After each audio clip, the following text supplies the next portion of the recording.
Hola, te damos la bienvenida a esta transmisión originada desde el Ministerio Verdad y Vida, sede Centro, en la ciudad de Medellín, Colombia. Te invitamos a disponer de este tiempo para aprender juntos de la palabra de Dios. Prepara un espacio libre de ruidos o distracciones. Ten disponible tu Biblia, libreta de apuntes, lapicero y tu mejor actitud.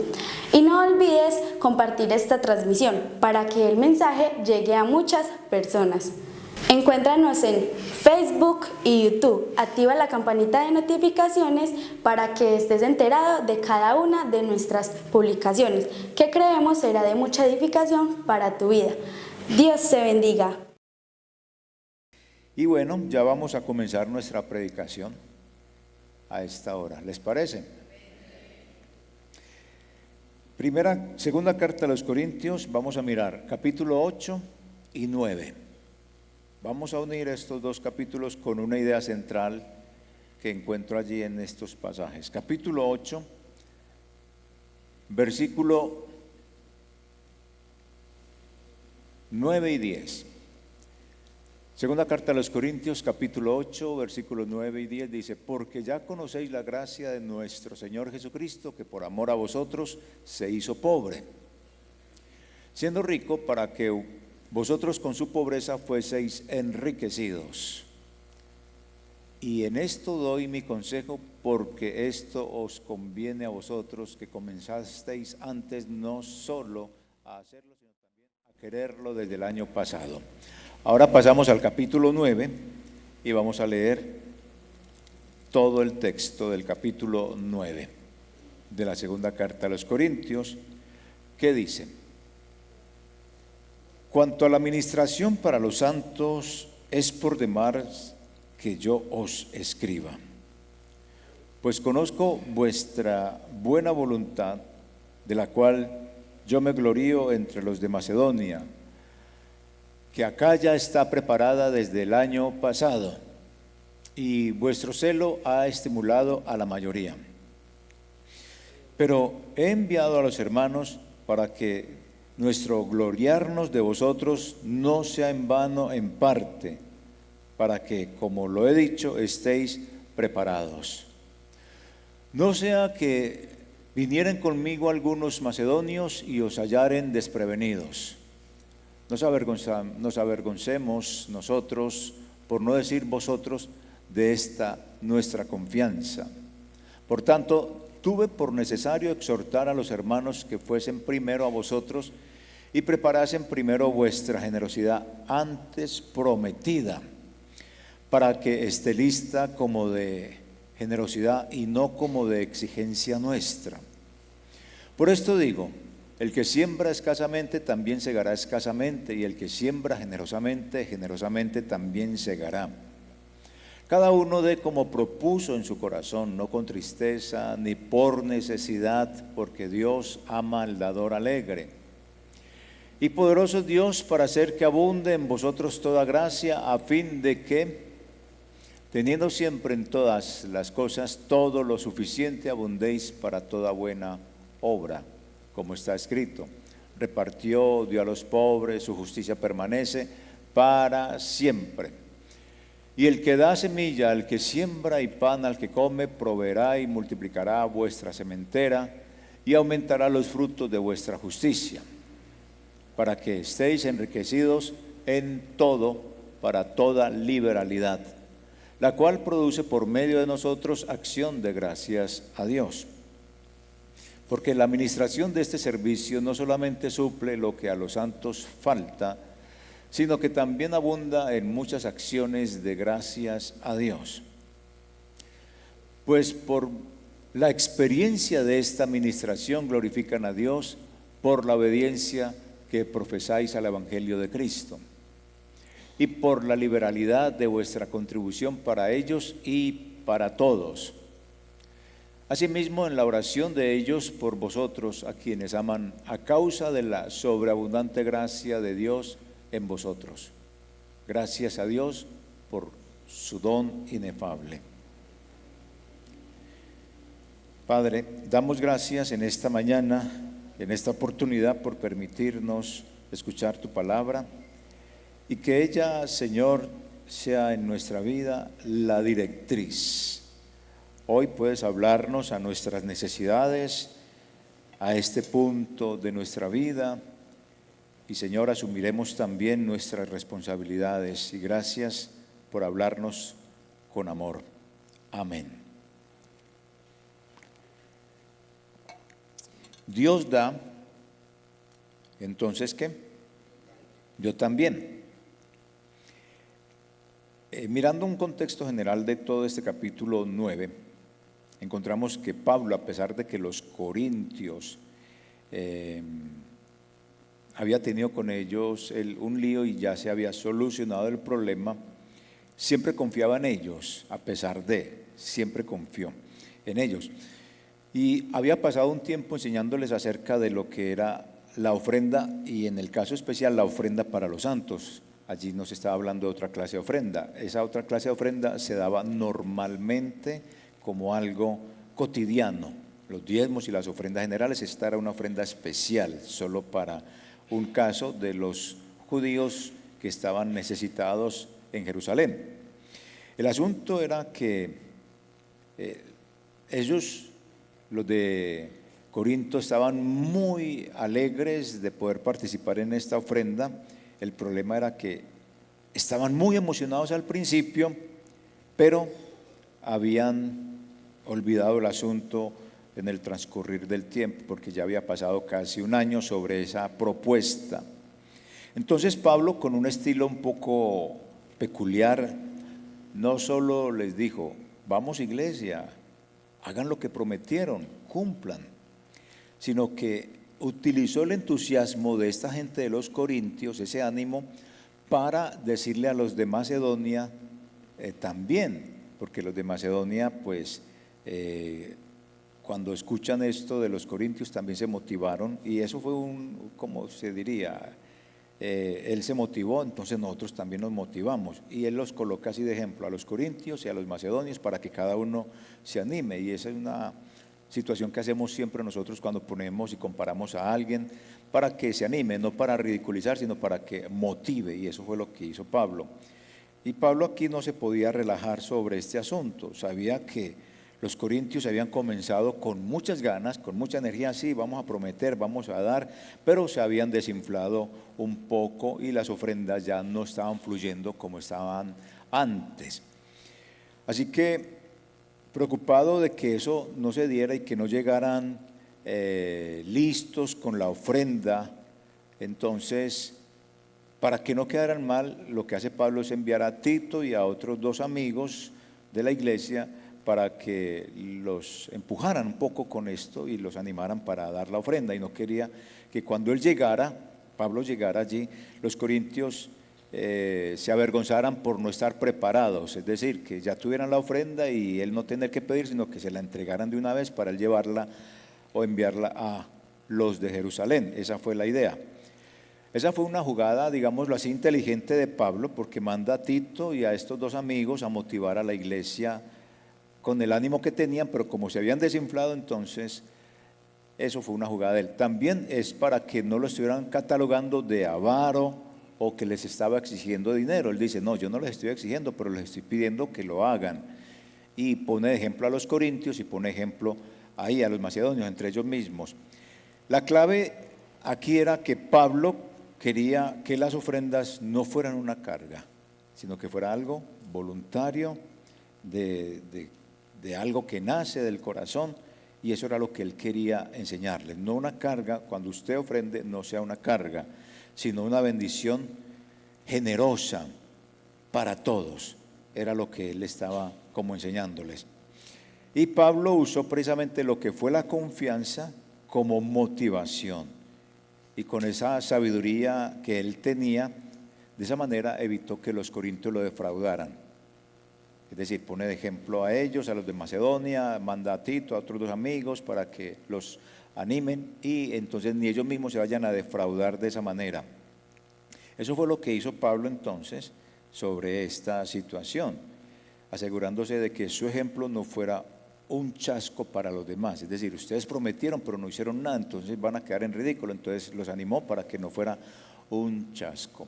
¿Qué tal si oramos un momentico? Incline su cabeza y oremos sobre esta situación que me permite aquí formular varias preguntitas que nos respondamos con todo el corazón. Es una oración y usted responde a estas preguntas. ¿Estoy cumpliendo con los compromisos que he hecho, especialmente en cuanto a mis ofrendas?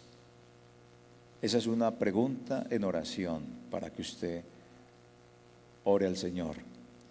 Mi pastor o Dios mismo podría usarme como un ejemplo de generosidad ante otros.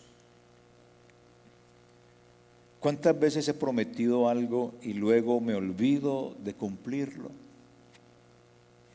Mi palabra está perdiendo credibilidad por la falta de fidelidad, porque digo y no cumplo. He sido una bendición real para los hermanos necesitados en la iglesia. Estoy demostrando en mi acción el amor y el apoyo que prometo dar. Padre, ayúdanos a todos a ser muy conscientes de esto, en el nombre de Jesús. Amén.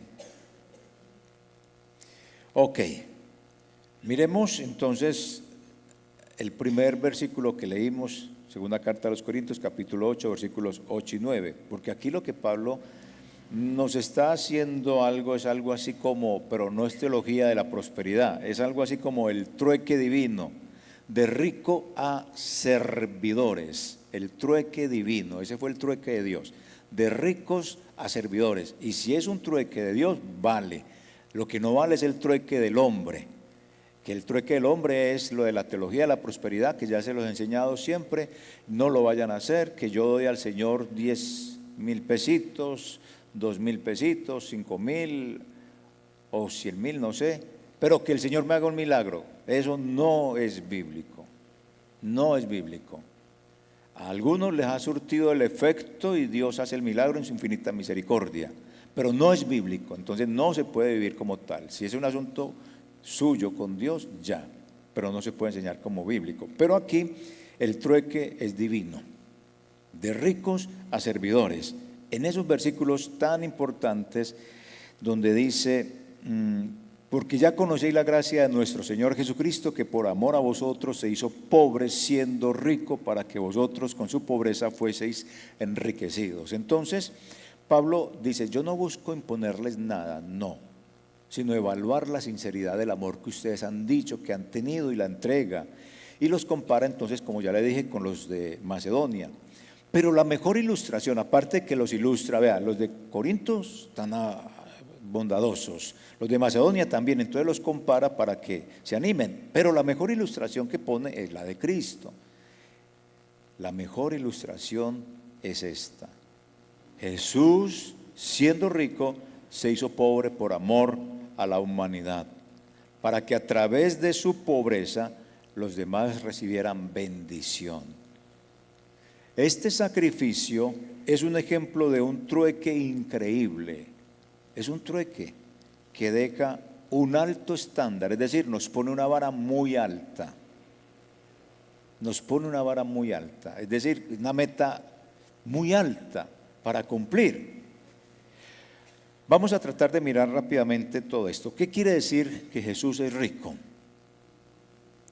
Uno puede poner la ilustración como se las he colocado acá y se la hice en una predicación pasada, que Jesús dejó su mansión en el cielo y se vino a vivir al barrio más pobre de la ciudad.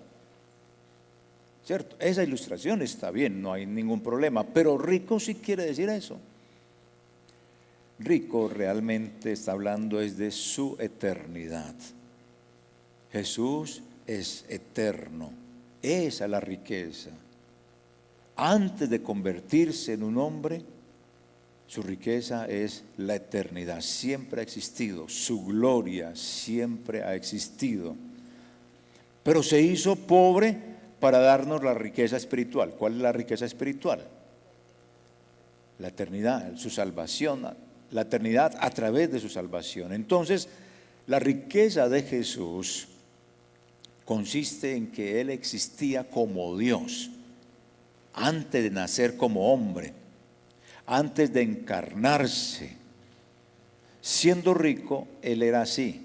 eterno. Es decir, riqueza es sinónimo de eternidad, de gloria. Y se hizo un terrícola, se humanizó. Como dice Juan, se tabernaculizó.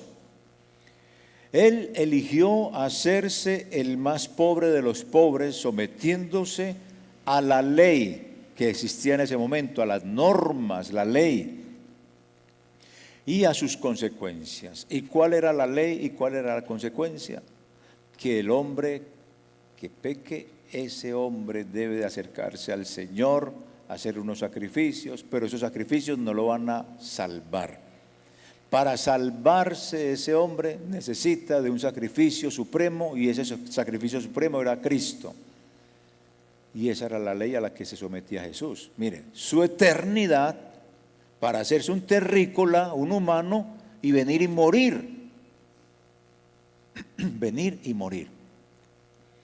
Esa era la riqueza.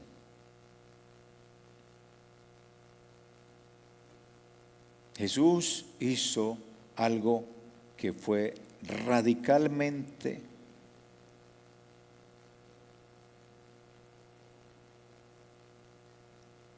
inverosímil. Es decir, alguien en su sano juicio no haría eso. Dejar su eternidad, dejar esa riqueza, dejar esa divinidad, hacerse un humano. El humano siempre es frágil, el humano, y llegar él a la posición de esclavo como tal y morir en una cruz, no es fácil. O sea, es un trueque, es un cambio bien complicado.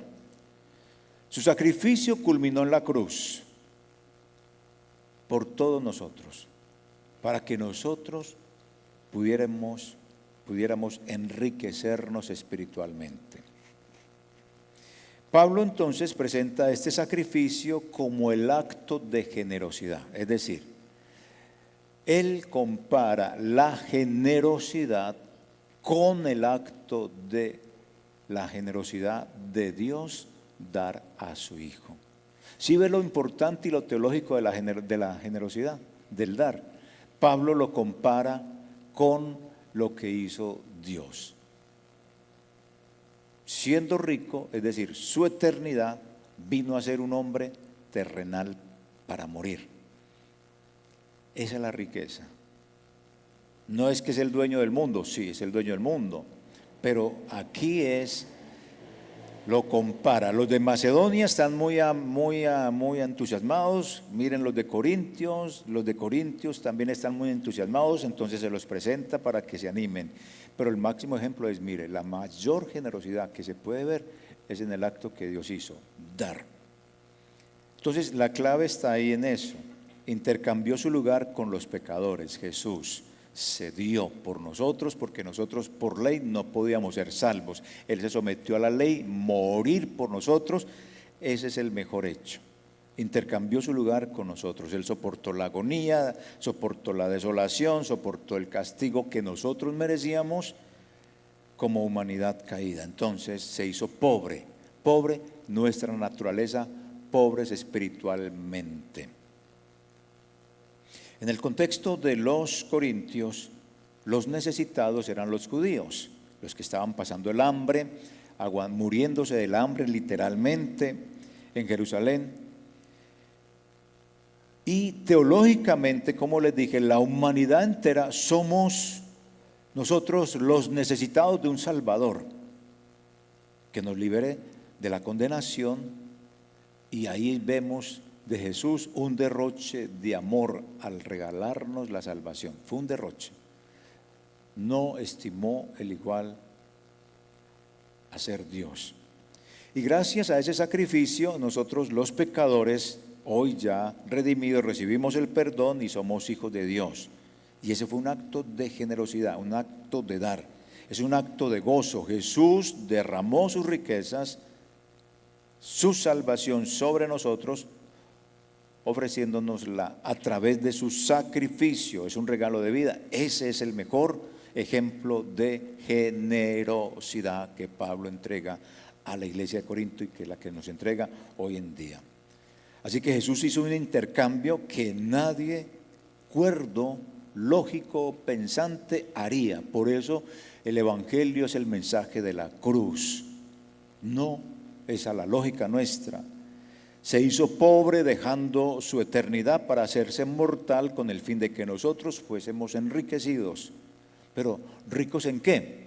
Ahí es donde entraríamos a resolver esa otra pregunta. Sí, Él era rico en su eternidad, pero vino a hacernos ricos. ¿Ricos en qué? Ahora, tengamos presente para responder esta pregunta lo siguiente, y es que la palabra gracia que aquí aparece, versículo 9, porque ya conocéis la gracia de nuestro Señor, la gracia, esa palabra gracia aparece en el capítulo 8 y 10 de esta Corintios, aparece cerca de 10 veces y se traduce de varias maneras, se traduce como privilegio, se traduce como obra de gracia, se traduce como ofrenda. Son los significados más importantes que se da de él. Y uno puede observar lo siguiente en estos dos capítulos, y es que dar es un privilegio, dar surge del compromiso, dar es una acción voluntaria, dar tiene propósito, dar tiene consecuencias personales, dar tiene que ver con la mente y el corazón, dar tiene resultados espirituales y también materiales. 7 resultados o 7 cuestiones que tienen que ver con el dar. O sea, dar desde el ejemplo de Dios que dio a su Hijo para que nosotros como personas de la iglesia que ofrendamos, diezmamos y tenemos ofrendas especiales, lo sigamos haciendo. Y quienes no lo han hecho también se comprometan con esto. La gracia que aquí aparece, que se traduce como dar, es como una navaja suiza. Ustedes conocen las navajas suizas, ¿cierto? Sirve para todo. La navaja suiza sirve para todo porque es una herramienta que se adapta a cualquier necesidad. La gracia de Dios es igual. Si alguien está pasando por un momento malo, la gracia de Dios le permite a usted que se acerque a esa persona con una palabra, ¿o no? Y usted llega con una palabra de Dios a esa persona y con eso fue suficiente, ¿o no?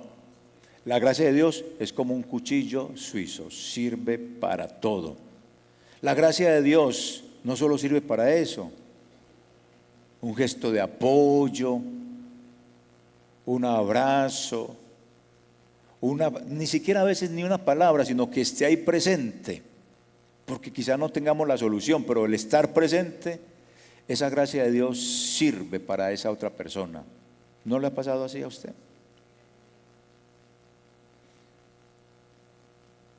Así como una navaja suiza tiene muchas funciones, la gracia de Dios, que como le dije, puede ser privilegio de pertenecer al pueblo de Dios para aprender a hacer eso, dar. 2, donativo, ofrenda. La gracia nos permite responder de muchas maneras a los demás.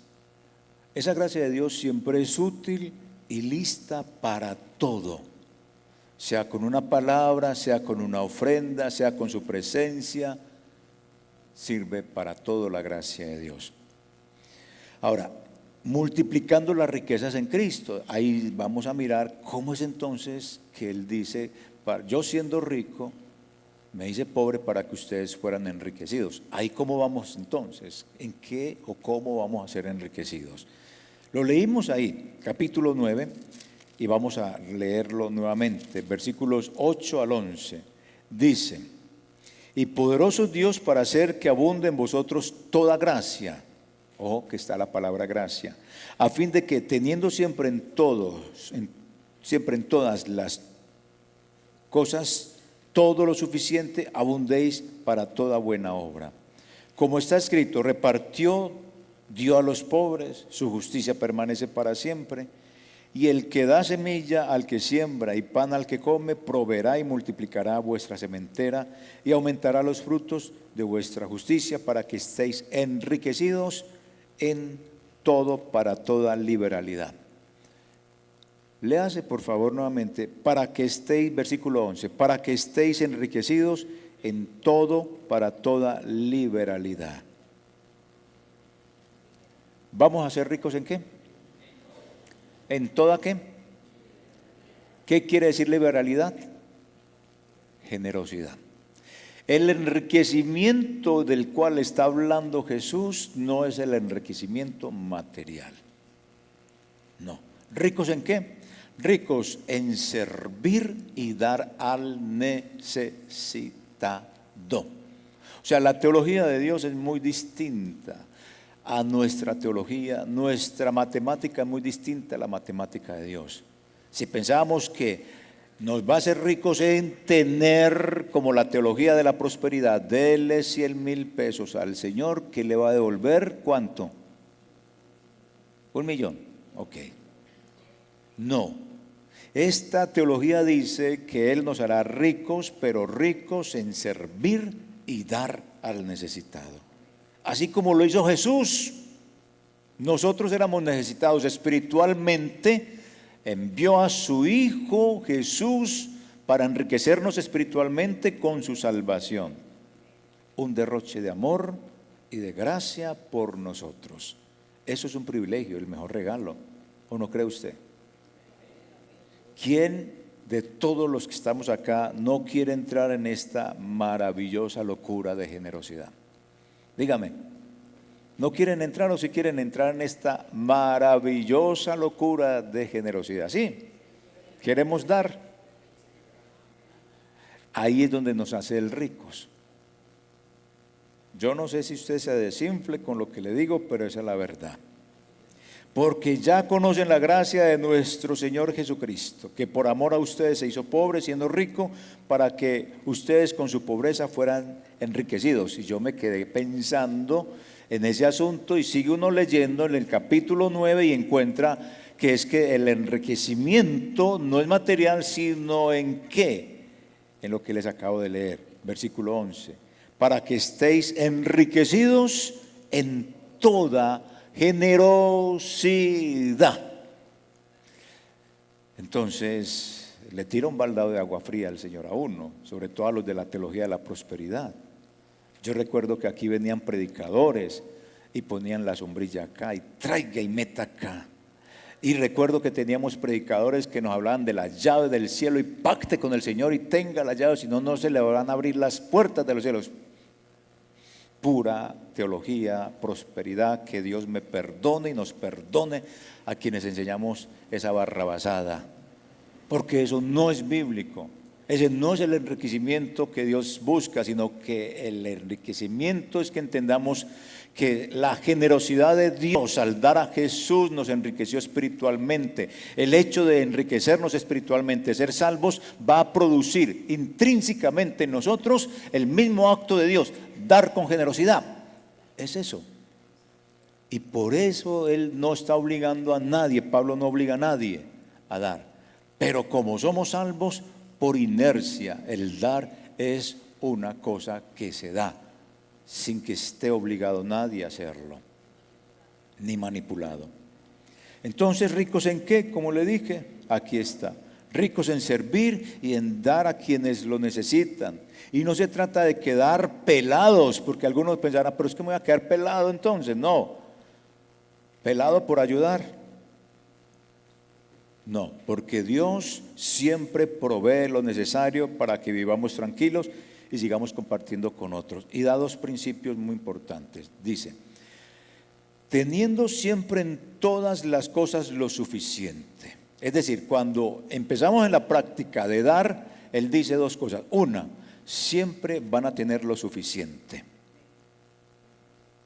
para que abunden en toda buena obra, según el versículo 8 de este mismo capítulo.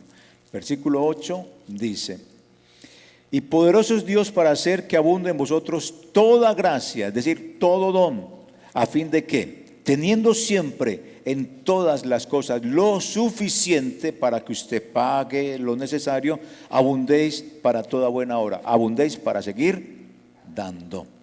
Son los dos secretos que vienen de ese trueque divino. Siempre vamos a tener para pagar, para comer, para el paseíto, para salir al parque y comprarse sus helados. ¿Qué más? Sale ahí usted a comerse por ahí con alguien su hamburguesita, a compartir, lo va a tener. Y lo otro que él dice, para que estén enriquecidos en toda liberalidad, que esa frase es para que sean ricos dando, que es el versículo 11 que les acabo de leer, para que estéis enriquecidos en toda liberalidad. Es decir, aquí la riqueza no se mide en bienes materiales, no, se mide en la alegría y en la gracia de dar con corazón grande y manos abiertas. Es como si Dios nos dijera: yo te doy todo lo que necesitas para vivir, pero también te doy más para que puedas repartir y hacer el bien sin miedo a quedarte pelado. Esa es la verdadera riqueza, dar con alegría y vivir con un propósito, un derroche de gracia y de amor que nunca se agota. Y en el mismo versículo 11 dice, la cual produce, leamos todo el versículo 11, para que estéis enriquecidos en todo para toda liberalidad, es decir, ricos en la generosidad. Y dice, la cual produce por medio de nosotros acción de gracias a Dios. O sea, que la generosidad de nosotros hace que otros den gracias a Dios. Por ejemplo, predicación en la radio. La radio se sostiene con el dinero y la ofrenda de mucha gente. Y muchos que no sabemos en qué parte del mundo, en qué momento del día, por qué circunstancia, escuchan eso y a quién dan gracias. A Dios. O sea, usted ofrenda y usted no sabe la repercusión o el eco que eso tiene en los corazones de las personas. Usted da al necesitado y usted no sabe cuántas familias esa ofrenda que usted dio hace que alguien allá en esa casa, conozca o no conozca al Señor, le dé gracias al Señor. La ofrenda es un eco.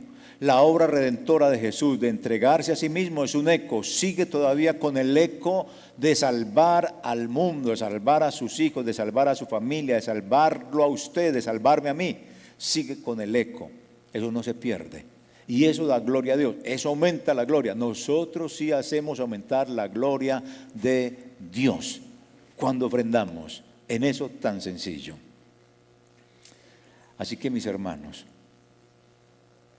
el enriquecimiento que Pablo menciona no se parece al del mundo. No se trata de acumular bienes, sino de servir con alegría, de dar con alegría, de compartir como Dios dio a su Hijo, como el acto más supremo de generosidad. Y nos llama a mirar ese ejemplo. Cuando damos, experimentamos la abundancia divina. Siempre habrá suficiente para nuestras necesidades y para bendecir a otros cuando estamos con el trueque divino de ricos a servidores.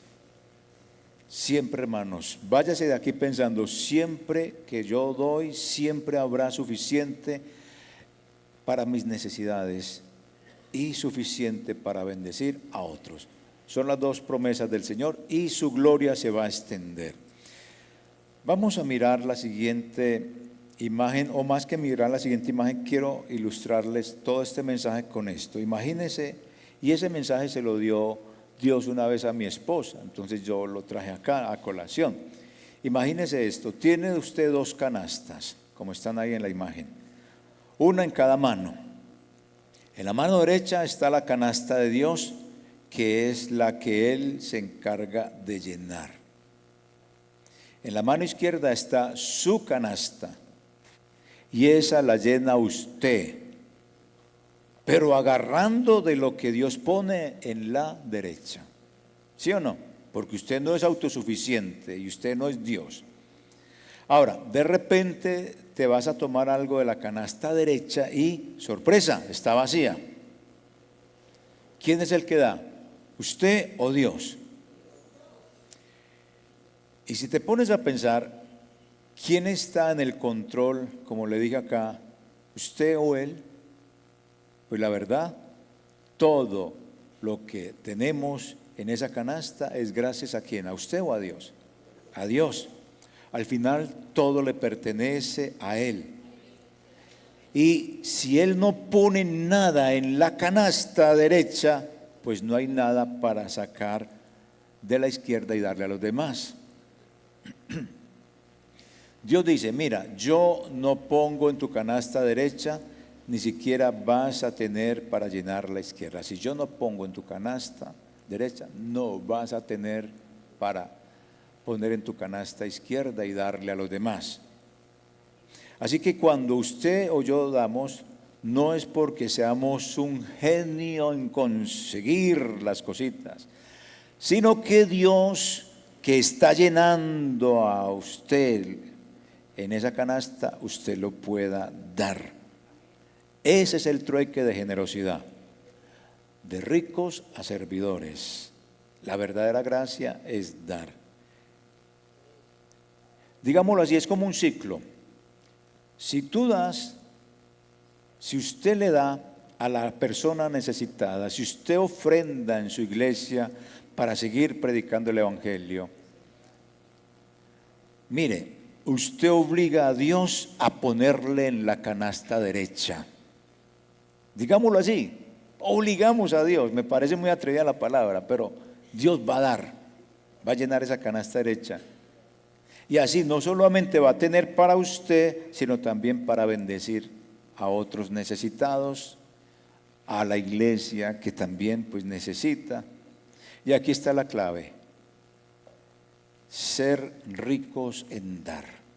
Esa es la riqueza que Él quiere que tengamos. No en acumular cosas o llenar los bolsillos de dinero. La verdadera riqueza es ser generoso. Yo le invito a usted que oremos, que ponga este mensaje en el corazón suyo en este momento, que le pida al Señor cómo va usted a seguir mirando esto de la ofrenda. Porque ahí como está pensando, siga meditando en esto. Que no importa si eres rico o pobre, no importa. Todos necesitamos aprender a dar, tanto el pobre como el rico. El pobre también tiene que entender que no debe depender de los demás, sino de Dios, como el rico que depende de Dios. Porque cuando aprendas a dar, Dios siempre se encargará de seguir llenando esa canasta y así todos ganamos. Esa es una verdad. Respóndase y pregúntese entonces, ¿estoy viviendo con un corazón generoso o guardando mis bendiciones? Que esta pregunta sea su oración a Dios. La otra pregunta: ¿será que mi vida cristiana refleja el sacrificio de Jesús en cómo ayudar a la iglesia y a los demás? Su sacrificio nos sigue ayudando, nos dio la salvación. Entonces, ¿mi vida refleja el sacrificio de Jesús en cómo yo ayudo a la iglesia y a los demás? Pregúntese, respóndase en oración. ¿Estoy dispuesto a dar sin esperar nada a cambio? ¿Qué estoy haciendo hoy para ser un verdadero o una verdadera bendición para alguien? ¿Estoy tomando en serio el llamado a seguir a Jesús, quien se hizo pobre para enriquecernos y a vivir una vida de sacrificio y servicio a los demás? Señor, doy gracias en esta mañana, en esta oportunidad, porque nos permites ver el Evangelio desde otra óptica, ver la ofrenda desde la óptica tuya. Gracias, Padre, por enseñarnos tu palabra y guíanos a practicarla en el nombre de Cristo Jesús. Amén. Mis hermanos,